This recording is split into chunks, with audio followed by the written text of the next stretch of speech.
A graphic novel, a TV show.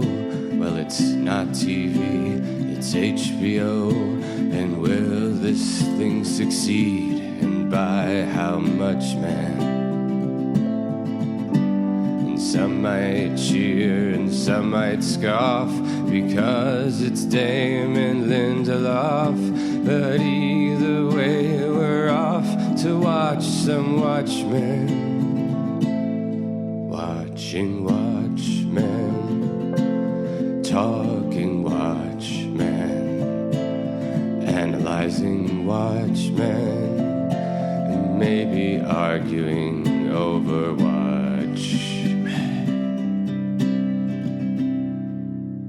Who watches The Watchmen and who watches you watching The Watchmen? We watch you watching The Watchmen right through your window like a bunch of creeps. I'm Alex. I'm Justin. I'm Pete. And this is your intros are getting say? creepier and creepier, man. You got to figure something out with that. So is Watchmen. So is Watchmen, Pete. It is, and we got a lot of episodes to go. We got 2 episodes to go here on the comic, and then we're going to be jumping into the TV show. And by the end, things are going to get real fucked up. Yeah. Yeah, that's 100% true. Speaking of fucked up, I'm sorry to do this. Our 4th host, Alan Moore, the landmark, Can you the even benchmark call him a host writer. at this point? What are you talking about? He's been here for a couple of the episodes. No. Yeah, I remember he had some good things to say about the last issue, I think. Yeah, he really, really blew himself up over that last issue. Oh, boy. It's like, chill out, dude. We get it. You wrote Watchmen. But anyway, so he just texted me, and he was like, hey, I was here. I was there 35 minutes ago. So I don't know if, like, we missed him or... Oh. Okay, well, I'll tell you what. As long as he recorded his part of the podcast, we're doing this one over Skype, I could just edit it in. I can edit it in afterwards, and I'm sure it'll be seamless. So just throughout this podcast episode, let's take incredibly long pauses. Yeah, that's true. And we'll just drop in some Alan Moore bon mots. Yeah. Oh, I thought you were going to say beignets for some reason. I don't know why. Interesting. Those are 2 different words. Bon mots means good words. Beignet means donut for rich people. Speaking of donuts for rich people, we're going to be talking about Chapter 11 and not going intellectually bankrupt over it as we talk about Look on My Works, Ye Mighty, the second to last issue of Watchmen by Alan Moore and Dave Gibbons. As mentioned, the show is premiering on October 20th. I don't know if we want to get into this on this podcast. I will mention... We're about a week out. We tape these episodes about a week in advance, and we'll probably catch up when we get to the show. I did see the first episode at New York Comic-Con. What? No, I did. I don't know if we want to talk about that at all on the podcast before we get into the issue. What was it like, man? Well, it'll be a one-sided conversation, but yeah, let's do it. Sure. I'm not going to spoil anything for anybody because I do want us to talk about it clean and fresh on the podcast itself, but 2 observations I will give you all your listeners. The first one, so they showed off the first episode previously at the TCA, the Television Critics Association. I did talk to some coworkers and friends there who had seen it, but generally that's kind of that's a very private situation for people watching that stuff. So this at New York Comic-Con, this was thousands of fans inside the Javits Center. It was the first time they were really publicly showing off Watchmen, and Damon Lindelof came out on stage, and I don't want to ascribe too much emotion for him because I don't know him personally or anything like that, but he, in the sweetest way, seemed so nervous about what was about to happen, which you don't really expect from a showrunner. You don't expect somebody to come out, and you usually expect them to come out and be like, "What's up, y'all? We're showing up Watchmen." I think that makes sense to me because these are like the people. It's like if someone were to come into your home and be like, "Hey, I made home videos about you and your family. Here you go," because the fans are that into it. They're that rabid about it. It's like something so close to their hearts, like family. Yeah, and you could see he was carrying these handwritten notes, and you could see his hands shaking the entire time while he was reading them, talking about how much Watchmen meant to him when he was growing up, how it was the first comics that his father had given him. They told him it was changed his life. And he's told this story before in the initial Instagram post that he put up where he explained why he was doing the project. He repeated a good chunk of that. He did. I thought this was a little weird to call out, but our fourth co-host, Alan Moore, he called them out at the top of the presentation. What did he say? He said, I couldn't reference one person's name. You know who I'm talking about, but I couldn't do this without him. And this goes out to him, and I hope we have honored you, even if your name isn't necessarily on this thing. Oh, that's a classy move, man. Yeah, it was very sweet. I just wanted to... I read that report, and I would like, when you take your name off something, wow, how come he can't even say his name? He could say his name. No, man. Yeah, he was being respectful about it. His name just doesn't exist anymore. Like, anybody who does it, like, could you imagine if somebody just used his name to promote their product? They'd be pieces of shit. Disgusting. Hey, wait a second. But no, he's our fourth co-host. We're not exploiting. Have you ever been like hosting a podcast and then you just realized you're a part of a piece of shit podcast? Oh, that sucks. Jesus, man. Several times a week, I got to tell you. Yeah. Life's a long heck podcast. Of a ride. Well, anyway, that was Damon Lindelof introduced it. I thought that was very sweet. And then we watched the whole first pilot episode. I got to tell you, I loved it. I thought it was really good. I'm very curious to talk about it with you guys here on the podcast because there's a lot to talk about. But my general impression overall was, even though, and we've talked about this from the very beginning, you don't need to continue Watchmen. You don't need to riff off Watchmen. You don't need to do before Watchmen in the comics or anything like that. We talked about that back when that was coming out of DC.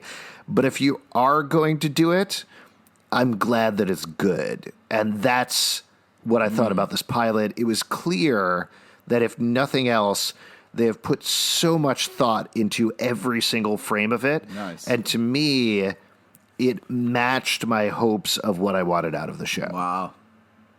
Great news. That's bold. Being very vague about it. I don't want to spoil anybody's experience, but I was very happy at the end with the experience that I have. I'm very excited to watch it again. You wouldn't say like the first half was good, but the second half wasn't, or like I know you like to make fun of me for doing that. No, it was good throughout. Regina King is amazing. Yeah, the cast is amazing. Is a national So treasure. good. That woman is unbelievable. It's going to be a conversation piece. That's the other thing. People are going to talk about it quite a bit.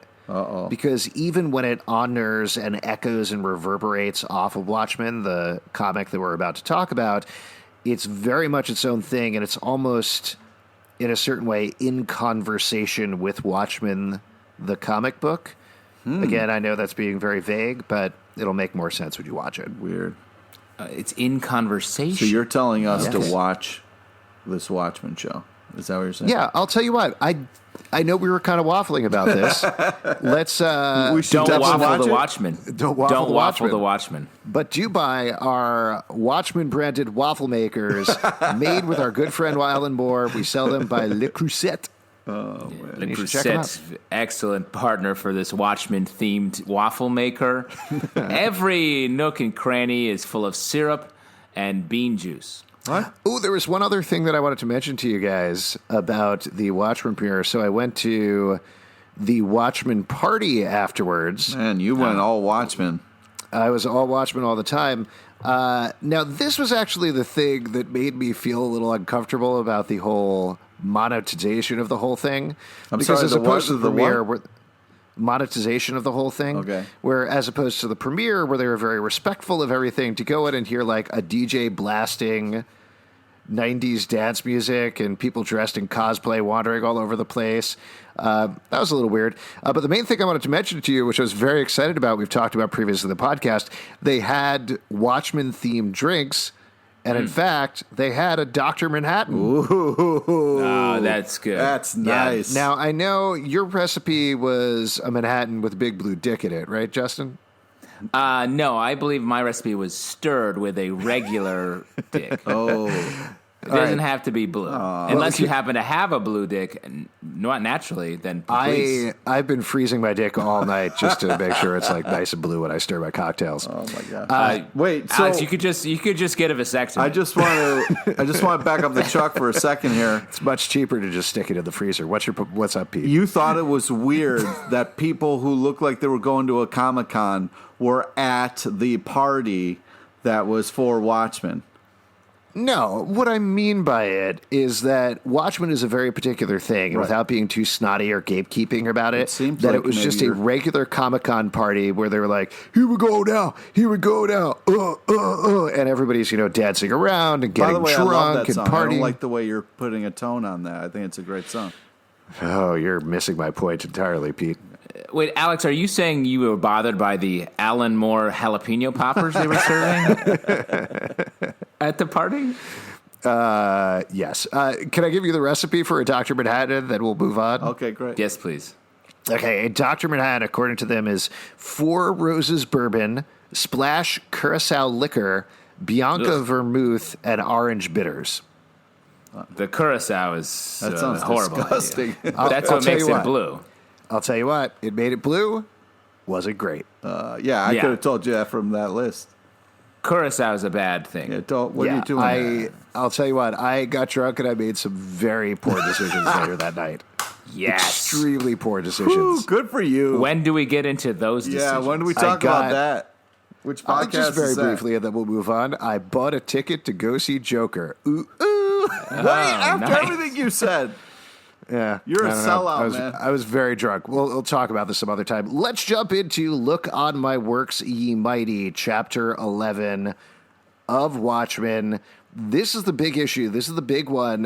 Granted, some stuff happens in the next issue as well, but this is really where it all goes down. Yeah. And for those of you who, for whatever reason, haven't been reading to this point, we know now that Adrian Veidt is the villain. He's been masterminding a plan. We don't know exactly what that plan is. And Nite Owl and Rorschach have headed to Antarctica to his base to confront him. Even though they put together most of the clues, they're still not quite sure why he's done this or what exactly is going on, and they want to find out more from him. So this is very much the Ozymandias issue. We've seen him a bunch throughout the comic, but this is the first time we're really getting a side of his head, and it's pretty huge. Before we get into a page-by-page or anything, any overall impressions of the issue, things you've taken away, themes, anything like that? Well, it's interesting. When Nite Owl and Rorschach head to Antarctica, they're like, "Oh, Adrian Veidt is responsible for the comedian's death, perhaps, and threatening the other heroes." But in the midst of this, they're like, "The world is probably ending," but they're heroes, and they're like, "Hey, the world's ending, but we should go investigate this murder our friend may or may not have accomplished." And I think that's interesting that it happened to work out. As we learn in this issue, that they caught both problems at the same time. But I think, maybe I'm not remembering correctly, but I believe they made that decision last issue, right? Yes, they did. They decided, let's tackle the potentially solvable problem versus, hey, we're going to stop nuclear annihilation between the United States and Russia, right? Right, but don't you think, I guess... Maybe that's the point. Maybe that's the as humans, we can't actually solve these larger problems, so let's just do what we think we can handle. Because I think that plays into a lot of the themes of this issue, which is all about how we as humans set our own traps and end up causing our own problems that come back and get us killed or ruin our lives, basically. Well, and the other thing that is playing throughout the issue that's actually been playing throughout the series, but really comes to bear here is just kind of the idea of knots. Every issue has its own theme, and that's something that gets pushed very heavily. The image on the cover and in the second panel this time is these butterflies and this foliage peeking through the snow. It's in the shape of the stain on the comedian's button, so it's the same sort of thing. But it also kind of looks like a rope tied together. We've had the Gordian knot locksmiths, or Gordian Lock, I think it was called, that's popped up throughout. The sort of that running joke about Dan Dreiberg's door keeps getting knocked open and they keep coming back and fixing it.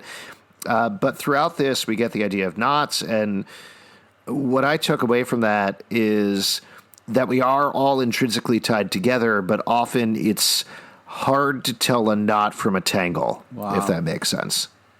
Oh, interesting. Wow. Well, I'm riffing a little bit off of your point here, Justin, that everybody is so tied together.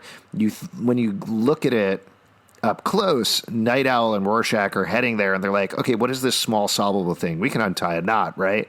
But ultimately they find that it's this enormous bundle of rope that is stretched all over the world. Yeah, I mean, and to take that as a larger metaphor for this whole issue, like, this issue is crazy complicated. There's so much exposition.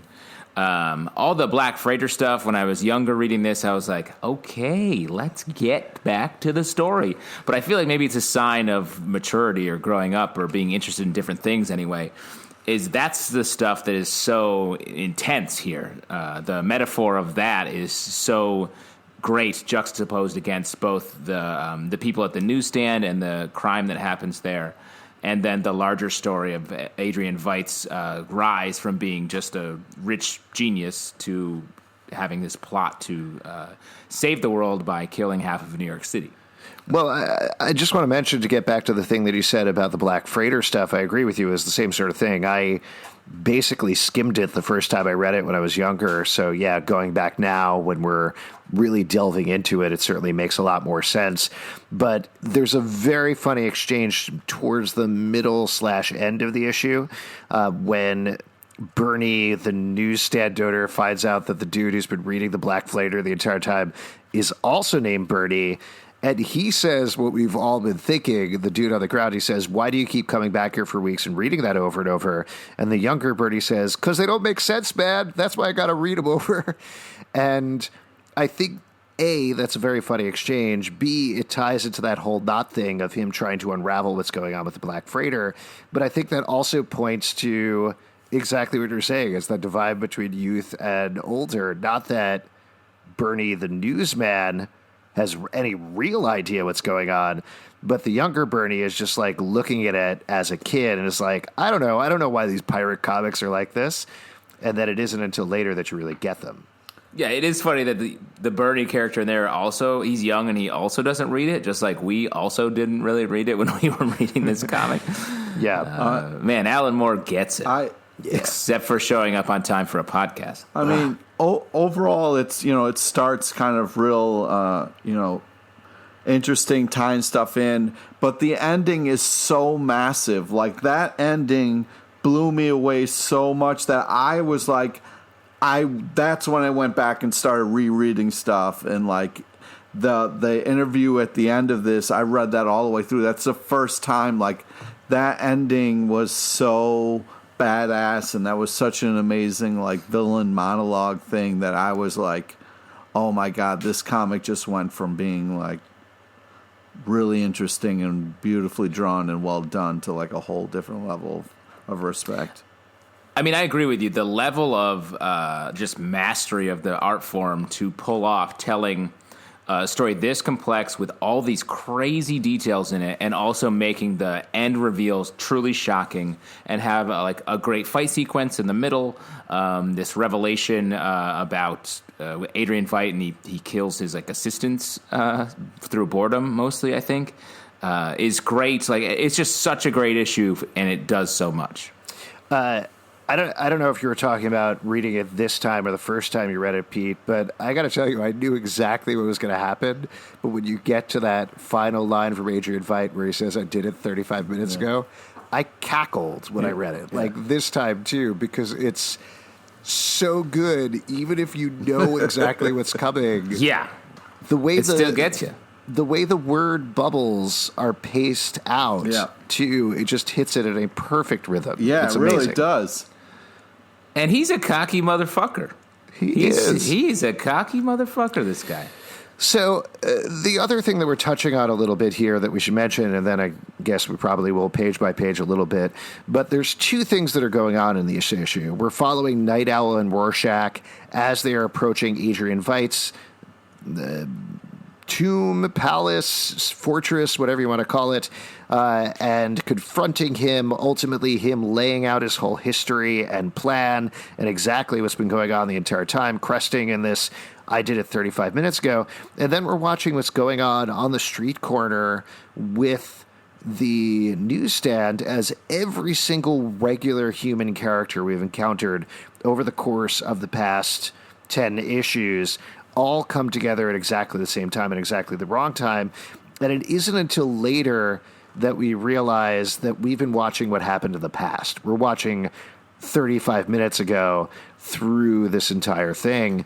You can tell if you look at the clocks, but they're off to the side in such a way that it's not immediately clear until, like for Nite Owl and Rorschach, it's far too late. No. Yeah, and the fact that seeing the Hiroshima lovers shadow here, and like the fact that that's the blast point where that hits, like everything starts to resonate for us backwards as well. That this is the flashpoint where this disaster happens, and all these characters are the victims of it. I feel like it just we get to live like Dr. Manhattan because we retroactively feel so bad for these characters that we've been following their sort of boots on the ground story this whole time. Also, a lot of people are like, oh, why do you like Rorschach? This right here is a moment that I really like Rorschach, where even though he's beaten, he still keeps getting up and trying to win. Like he does that move behind his back to block Rorschach, and that to me, like I love the fact that he's not willing to accept this and is still fighting to the bitter end. I gotta say, he uses a fork, right? Are you sure he's not trying to eat Ozymandias because he's so hungry? He's been in the snow for so long, and that's a tasty dude. He's only had a sugar cube to eat. Oh, man. Yeah. And let me ask you, Pete, in this story, in this issue specifically, what character do you want to be? Or what character are you? Rorschach. Alex, what about you? What character do I want to be? What character are you like, oh, I'm him or her? Oh, yeah. I'm having a little trouble wrapping my mind around it. In the real world, I'd probably be one of the assistants that dies in the snow. Oh, come on. Yo, dude, that's the saddest answer you could ever say. I mean, it's honest, though. He's honest. Yeah, You're one of the assistants who dies in the snow? Come on, man. Yeah, or maybe the lesbian who's getting beaten up by her lesbian lover. Oh, wow. Jeez, Alex, be best. Okay, Boobast. Maybe I'll be Boobastus. There you go. Nice. Wait, what about you? What are you getting at here? What's your game, who Justin? Are you? I'm not. There's no game. I just think it's funny. Are you the villain monologuing? Are you? Yeah, I'm Adrian Veidt. Yeah, I knew it. What I thought you were getting at was the idea that you touched on, Justin, either a podcast or two back, about the idea that, sure, we look at Adrian Veidt as the villain, but maybe he actually is the hero of this story? Is that what you were getting at, or not at all? No, definitely. Like, technically, if the way, we're the next issue, we technically don't know what happens in that because we're reading this issue. But if the story continues, and we're going to find out in the TV series, like, he saved the world from nuclear disaster. So he is really the hero in that way, even though he murdered 500,000 people, or half of New York City, and killed a bunch of heroes and all this other stuff. It radiated a bunch of people.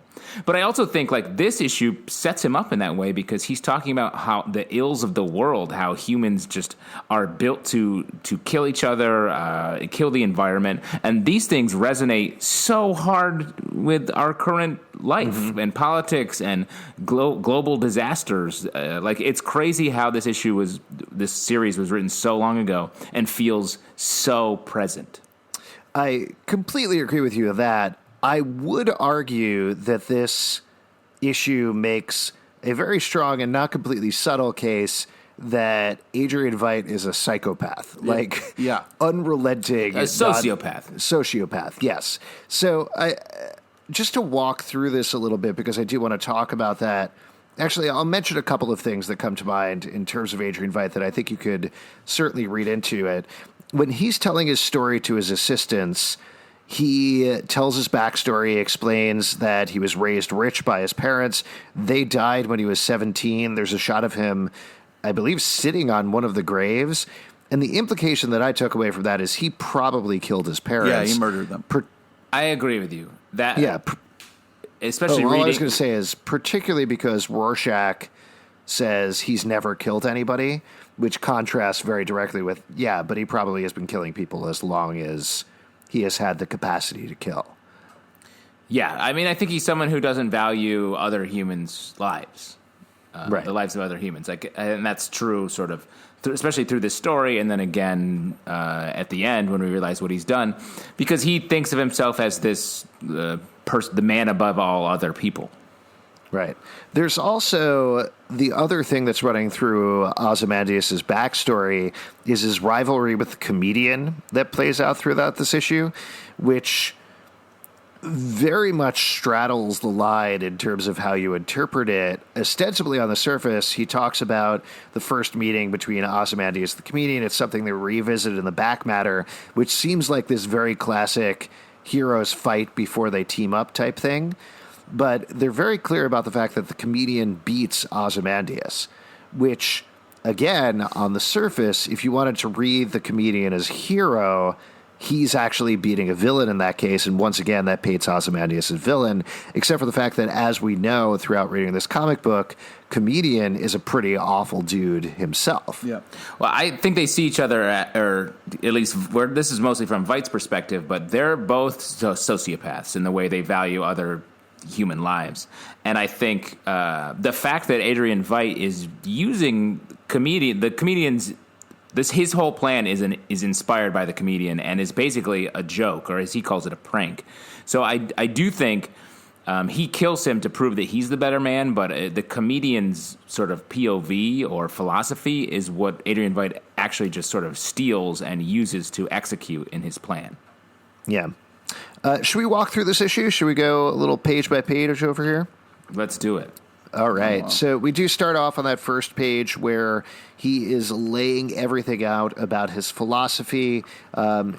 I swore I wasn't going to use this word again, but there is some really nice juxtaposition on this page as he goes through it. Oh, yeah. Come on, man. You're better. Sorry. Juxtaposition. And then we get something that I wanted to throw by you guys. So he's watching everything on his monitors. Bubastis is walking next to him, and he's saying some very cheeky stuff about, of course, the ice they're skating on is slippery and thinner than it looks. Let's hope they don't become reckless and overstep themselves. Let's hope they know where to stop. And, of course, they don't stop. They do keep coming. We had talked about in the last episode that part of Adrian Veidt's plan was leading them here, luring them here, and then laying everything out for them. Do you think there's a part of him that thinks maybe they won't make it, maybe they will turn back? Yeah, and I think he's the kind of guy who's like, oh, they're still coming? Oh, great. I'll get to talk to them about my plan, my former partners in arms. Like, this is a nice brotherhood so that I can really brag about what I've done in front of them. So I think he takes pleasure in it a little bit, and he doesn't feel threatened in the least. Yeah. Neither should he. What were you going to say, Pete? I said agreed. Nice. So then they decide to go on anyway, and we get Adrian reacting to that, realizing that he has to go forth with his plan. He can't put off things any longer. We get a very clear shot of the clocks in Tokyo, London, and New York, so we know exactly what time it is. And there's a large panel where he says, "No time like the present," playing off of those clocks, also playing off of the very large picture of, I believe it's Alexander the Great, who I was named after. I don't want to brag or anything. Oh, my. Did you just drop that in? I mean, it's not a big deal. Don't even worry about it. Your middle name is your name is Alexander, like the Fine? Yeah. My name is Alexander the beat-up lesbian. And what is happening? Very sad. It's very your sad. Parents, is that a family name? Is that a family middle name? Yeah, it's from my grandfather. So then another very interesting sequence. We see Adrian walking through. He says to Bubastis, not coming any further. No, fair enough. Wait here. This won't take a moment. Why do you think Bubastis, who's basically just a giant cat, doesn't want to come into this chamber and watch Ozymandias do what's going on? He's worried about getting blamed. He doesn't. Yeah. No, he's like, let me chill out. I don't want to be named in the court documents. I got a life. He knows where the dead bodies are. He doesn't want anything to do with that place. I don't know. I agree with Justin. If you see a bunch of broken stuff on the floor, you're immediately blaming the cat, not the smartest man in the world. Yeah, exactly. Yeah. That cat is like, oh, I actually like New York. I have some friends who are in the musical Cats, and I don't want to be part of this. Yeah. Now, two other things that I want to point out on this page. One, it's so clear when you look back at it, but there's a close-up shot of him pressing the button at 11:25 p.m., which is exactly the 35 minutes ago. So if you're paying attention to any of the clocks when they show up in New York, if you're paying attention to any of the clocks in the actual scene, you know that it's already happened. But then there's the panel right after that, which doesn't become clear until the next issue. But Ozymandias seemingly looks directly at us, the reader, and is bathed in a blue light before he turns back and finishes what he's doing. It's pretty clear there that Dr. Manhattan is showing up, right? I think. I don't know. Interesting. I mean, I hadn't thought of that. I love this sequence. I mean, we talked about the pacing in this a lot. That to me feels like that moment where you're like, oh, what's he doing? God, this feels important. I don't know what he's doing. I wish I could find out what he's doing. Also, I agree with Zalbin. It does look like the blue is like a nod to Dr. Manhattan. Well, it might be, even if it isn't specifically Dr. Manhattan showing up, and I honestly do not remember from the next issue, it could just be based on the fact that for all of his smarts, for all of his planning, everything that he has is really based on Dr. Manhattan and Dr. Manhattan's technology. He's a scumbag. Exactly, he is. He's stealing, he's using other people's works in order to do what he himself is saying what he wants to do. So you're saying he hooked it up so when he presses the red button, a blue light goes off as like a FU to Dr. Manhattan? No, I mean, I think that's... Again, I think we're going to probably find out more about it next issue if I remember correctly, but I do think it's firmly indicating that, no, this is not Ozymandias doing whatever is happening right now. It's Dr. Manhattan, even if he would want it to be himself. Oh, wow. Oh, yeah. Interesting. So then we get everybody coalescing on the same area as we get some of the tales of the Black Freighter.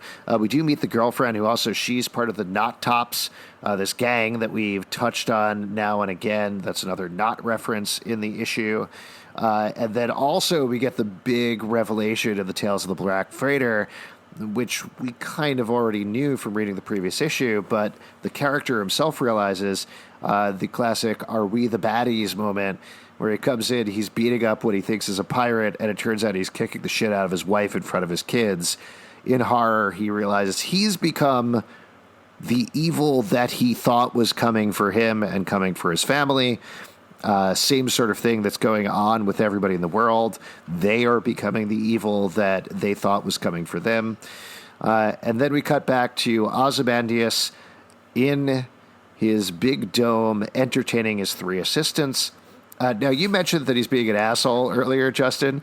I think this is an Egyptian thing. He says you're buried with your attendants, right? So instead of burying them in sand, he's burying them in snow by the end of the sequence. Yeah, but he's not like, I'm going to die too. He's like, sorry, dudes, you die. I'm going to go do some other stuff. I mean, that's the curious thing about it, right? Like, you would think if he really was following this philosophy, he was really believing what he'd say, like Alexander, he would die young. I know he says that he wasn't planning on doing that throughout the issue, but also if he was following Ramses in the Egyptian tradition, he wouldn't plan on making it out of this, right? Yeah. So he's a hypocrite beyond everything else. I'm really disappointed that in a place that cool, they don't have HR. Tell HR to let him go. They'll do it a lot nicer. It will be, not such a big thing. I don't understand. No, this is the best way to be fired. Yeah. When you said cool, be fired I thought you meant Antarctica, not cool like pretty chill. Yeah, pretty chill, man. I mean, it's especially fucked up that the last thing these three dudes have to hear is another boring story from their boss. Yeah. Oh. And then the one dude's got butterfly all over his face. Like, come on. I don't know. That happened to me once at the Museum of Natural History. A butterfly landed on my head. Mm-hmm. Very upsetting. I'm glad you didn't die at that exact moment. Who knows? This could be some horrible dream that I'm experiencing right now. So those dudes do die. We get the shot of him sitting on the tombstone with hay or whatever it is, grass in his mouth. He's kind of smoking it a little bit. And we start to get his origin story. He says that he divested all of his money, traveled the world. It's not quite here, but we do get a shot of him. It's actually 2 pages from there, as he's continuing to talk to his assistants, where he's standing in front of the stars completely naked. He is bathed in red, and it almost, to me, I take it as the opposite of Dr. Manhattan. Yeah. Yeah, I think that makes sense. And he's having he's just had some hashish, and he's like going into that mental state where you can really become a true sociopath. Right. The other thing that I'll mention just in terms of the coloring is throughout the sequence, he is a silhouette. He doesn't exist. He's not there. He's the absence of things. We've certainly seen that with the Hiroshima lovers and other things. I don't know if necessarily there's a connection there. The main way that I took it was that he is not yet the person that he wants to be, and it isn't until he becomes Ozymandias that he is colored. Oh, that's interesting. I like that a lot. I took it as he's a void. He's part of the abyss. He draws. He doesn't contribute anything. He just draws energy and everything into him because he's a villain. Yeah, I thought it was like he was him changing into the villain that he wanted to be. Yeah. So regardless, though, as we mentioned, he does kill the assistants. He buries them in snow instead of the sand. Here's a thing we should probably touch on. The whole Ozymandias of it all, why he's called Ozymandias. Look on me, my works, ye mighty. The rest of that is, and despair. But the way that I always interpreted that poem, and the way I think you interpret that poem, is they come on this broken statue of a man, and there's nothing around him, and it says that, and it says, look on my works, and there's no works around except for this broken statue of Ozymandias. How does that connect with the Ozymandias in the book? How does that connect with what he's doing? I bring that up here because he's clearly causing the destruction not just of New York, but of his Antarctic hideaway base at the same time. His vivarium. Yeah. I think he's romanticizing the term. He likes the idea, I think, that he's this supervillain who has created this whole thing in his secret plan to save the world, and no one will ever know the true source of it. Because he does have plans, I think, after this to continue his business and go back to his life as Adrian Veidt, the hero businessman. But the Ozymandias side is, look, You'll never see my works because I have erased it from the earth myself. Mm-hmm. I thought it was an interesting thing you just said, Justin, in terms of him stealing from everybody and not making anything on his own, that essentially he is this parasite on the entire world. Because if you think about it, he hears all of Alexander's things and he goes and travels that journey and is like, how can I do this better? I want to do this better. He hears about Ramses and he wants to do it better. Dr. Manhattan, but he wants to do it better. He takes all of that. The comedian, he wants to do it better. That might be the same thing, taking on the name Ozymandias, being like, yeah, but that won't be me. I'm going to do better than the guy that said, look on my works in despair, because you actually will look on my works in despair because they will last forever. Yeah, I think that's totally valid. He definitely has that taking credit for other people's actions while never being that creative force on his own. I just think the guy's a super douche. That is what Ozymandias translates to directly. Well, thank you. You speak fluent Greek, I believe? Latin? Yeah. Ozzy is super and Mandius is douche. Nice. So then we do get a page of the newsstand. The wife of the therapist, psychiatrist who is helping out Rorschach comes around, is looking for him, is wondering if they've seen him around. There's a uncomfortably hilarious exchange where the guy's like, oh, why don't you go to the Negro watchmaker up the street? And she's like, do you think we have a club? What are you talking about? And he's like, I'm sorry. I'm so sorry. But what's happening throughout this page is this exchange is interspersed with the Man in the Black Freighter story, seeing the Black Freighter itself and swimming towards it. And I think what's pretty clear is all of these people, as we see by the end of this issue, they're all embroiled in this enormous fight. They're swimming towards their own destruction, right? They're swimming towards their own death. Yeah, and to follow the Black Freighter line, as he swims closer, trying to track down the answer to this mystery that's plagued him, he realizes when he gets there, oh, this is where I'm just joining this badness. All this time I've been fighting against this, and I'm actually a part of it. And he's welcomed aboard and becomes one of the pirates of the Black Freighter. Yeah. Now, I want to talk about your favorite dude for a little bit, Pete, Rorschach, because then we get to the scene of Nite Owl and Rorschach sneaking into the hideout, touring through everything we've seen before. I think it's pretty clear, at least to me, that Rorschach realizes how out of his depth he is almost immediately. And specifically, I'll call out two lines. As they're outside, he says, palm trees buried in snow doesn't make sense. And then later on, Dan is trying to open the door. He's trying to open it with his laser and is having a little bit of trouble. And Rorschach says, nervous, with a question mark. But Dan isn't actually nervous. He's fine. This is the sort of thing that he's kind of used to. He's just trying to figure it out. But I think Rorschach actually is nervous. I think he is scared of what's going on because this is so much bigger than he ever could have imagined. I 100% agree. In the last couple issues, Rorschach has been so chatty. He's been so verbose when they break into Adrian's penthouse and find out all this information. He's like talking for panels and panels. And in this section, he's only speaking in sentence fragments, just like random little bits. I think he's terrified, and I love the subtle way they present that. I don't know if it's terrified, if he's just kind of like taking it all in because they just rolled up on a secret layer that is, like really weird and freaky, and they're kind of walking into it. I think he's just kind of like, when you first go to a place, you're kind of looking around and soaking it in. That's how I feel. No, I think he's scared. He's scaredy cat.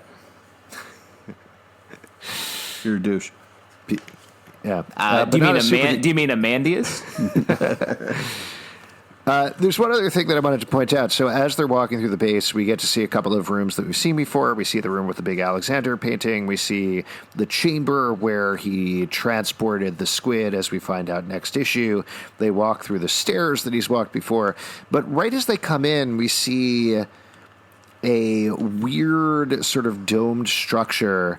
They say, Nite Owl says, I mean, what the hell is that thing? Half this equipment I don't even recognize. Is that the chamber that created Dr. Manhattan? Or a version of it?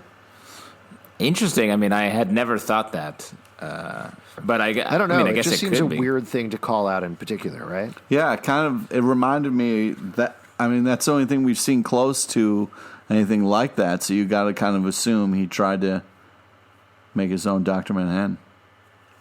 Yeah. If he wanted to do that, he probably should have gotten more blue curacao. So then we get a 2-page sequence, big fight sequence, as Ozymandias takes down Nite Owl and Rorschach pretty handily. Pete, your dude taken out like a bitch. What'd you think? Hey, man, if you're outclassed, he's still fighting, though. He's still fighting. Yes, he does. He uses his fork wisely.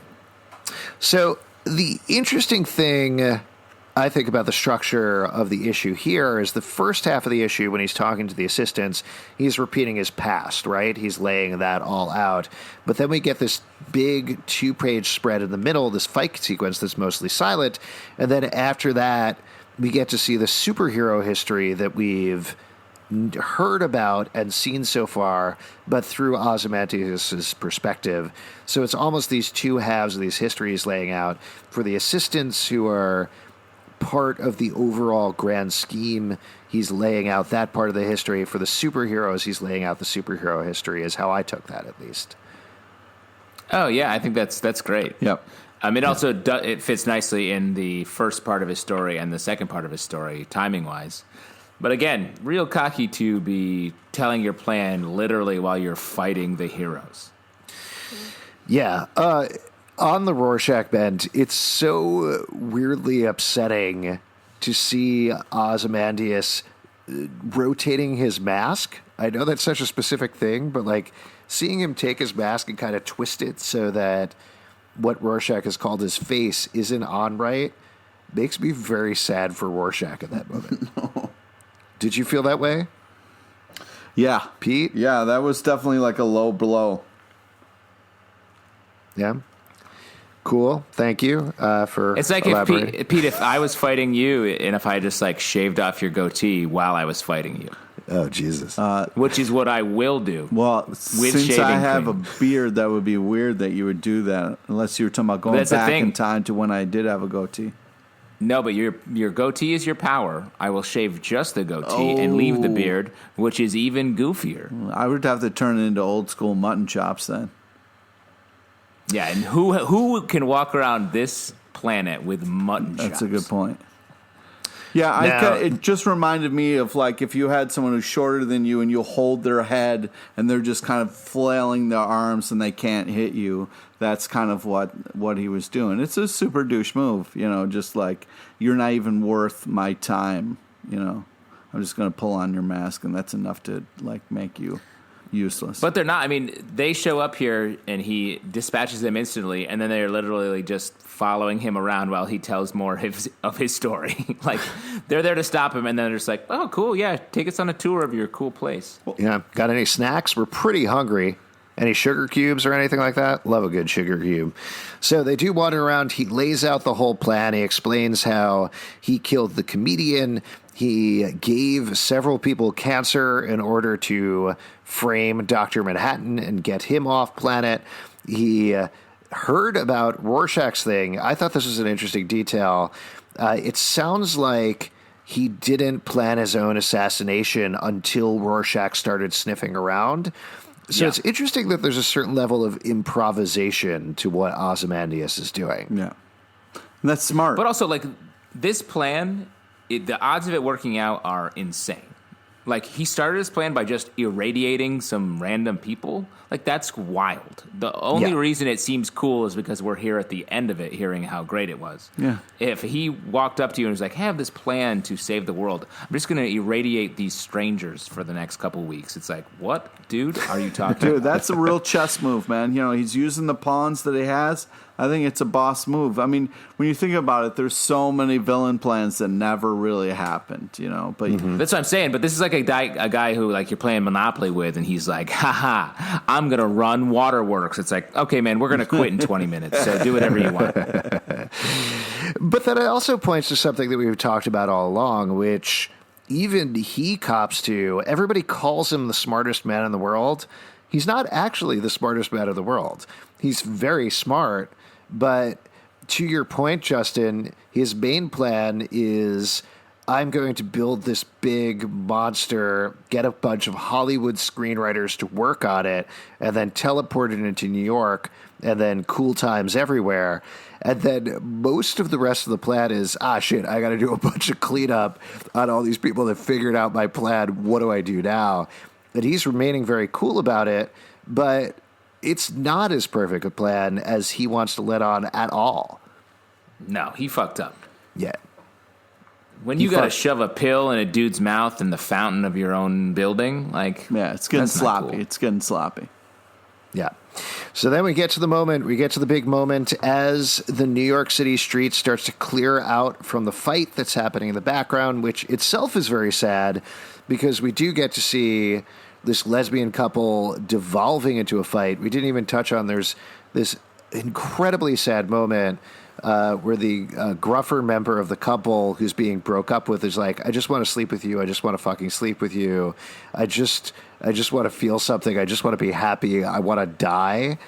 And starts beating her up. And it broke my heart reading that. We see the same thing with the therapist and his wife, where they're having almost the same conversation Laurie and Dr. Manhattan had, but about, are people worth it or not? Should you save the earth or not? And then Bernie and Bernie are having a very similar conversation where younger Bernie is like, I don't care. What's the big deal if we have the same name, Bernie? They're completely falling apart across the board. And as that's happened and things are tightening and simplifying with Ozymandias, we get that panel where he says, do it. Dan, I'm not a Republic serial villain. Do you seriously think I'd explain my masterstroke if there remained the slightest chance of you affecting its outcome? I did it 35 minutes ago. And then we cut to that panel of Nite Owl and Rorschach standing in front of the clocks. We see that it's 1 minute to midnight in New York. And the streets of New York have cleared off, but of course this is all happening into the past. And that final page, we see all the characters seeing what's happening, which we don't find out until next issue. And then the ultimate heartbreak, Bernie and Bernie turn to each other. They hold each other as it happens after younger Bernie has said, no, I don't want anything to do with you, man. Leave me alone. And they fade. And we end once again with the same splash pattern on the comedian's button, but this time it's the dissipated molecules of Bernie and Bernie who have been blown apart the same way Dr. Manhattan was created. And we're left with one white panel, just like the snow in the beginning. So sad. So sad. The fact that they have the line of, like, what does it matter that we're both named Bernie? And then it actually is the most meaningful thing at the end, that they had a somewhat of a connection and are there with each other when they die. Such a great, subtle little package.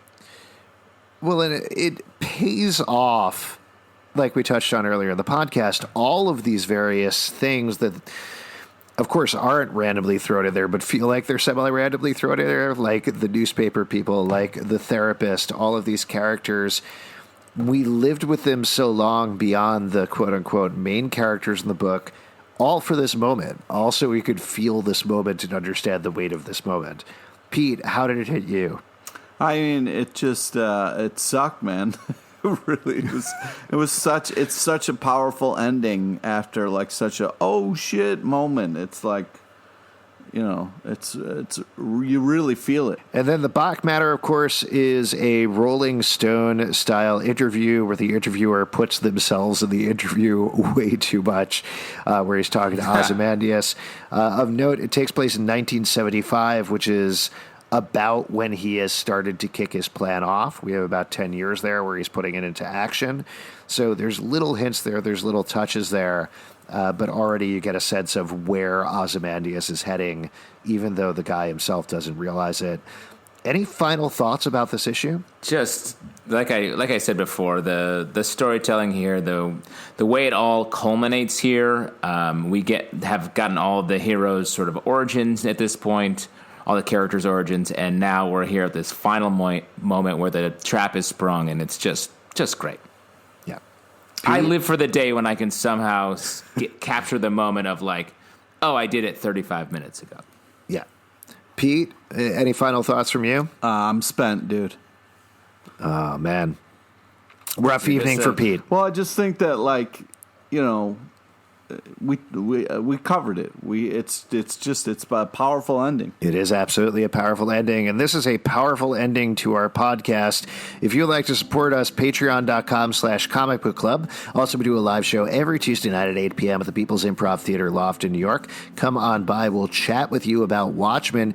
You can follow us at Watchmen Watch Podcast on Instagram and Facebook, Watchmen Watch 1 on Twitter, Comic Book Club live up for this podcast and many more. Also, subscribe and please comment on iTunes, Spotify, Stitcher, Android, or the app of your choice. And remember, we taped this podcast. Oh, God, I'm forgetting. What was it? How long ago? Oh, we did it in the past. Oh, yeah. 6 weeks? Yeah, we taped this a week ago. Oh, Alan texted. He's definitely going to be here next week for the last issue. I don't believe him.